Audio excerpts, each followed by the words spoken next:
দিয়ে থাকেন, জনগণের কল্যাণে কাজ করেন, সেই সাংবাদিক আজকে আক্রান্ত হয়েছে। আজকে সোহাগ খান সুজন আমার সন্তানের মতো, আমার ভাইয়ের সন্তান। তিনি আপনারা ভিডিওগুলো দেখেছেন, তার উপরে কিভাবে আক্রমণ হয়েছে এবং তার অফিসের নিচে পরিকল্পিতভাবে এই সন্ত্রাসীরা এসেছে। তাহলে তার উপরে যদি আক্রমণ হয়, একটা আঘাত যদি তার মাথায় লাগতো, আপনারা দেখেছেন ভিডিওতে, তাহলে কিন্তু কালকে সাথে সাথে সে মারা যেতে পারতো। কিন্তু আজকে সে বেঁচে আছে আল্লাহর রহমতে এবং আপনাদের দোয়ায়, সে আজকে এখনো বেঁচে আছে।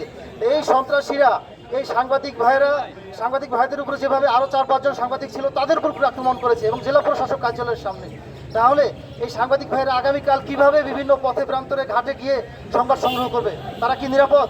অবশ্যই তারা নিরাপদ নয়। কারণ কোনো সাংবাদিক তার অফিসে যদি আক্রান্ত হয়, জেলা প্রশাসক কার্যালয়ের সামনে আক্রান্ত হয়, তাহলে আগামীকাল তারা কোনো ইউনিয়নে গিয়ে, গ্রামে গিয়ে, কোনো জায়গায় গিয়ে সংবাদ সংগ্রহ করতে পারবে না। আর সংবাদ সংগ্রহ করতে না পারলে এই ক্ষতিগ্রস্ত আপনারাই হবেন।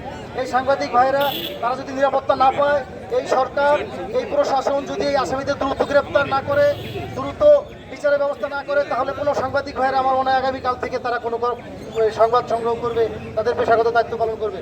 আমার সন্তান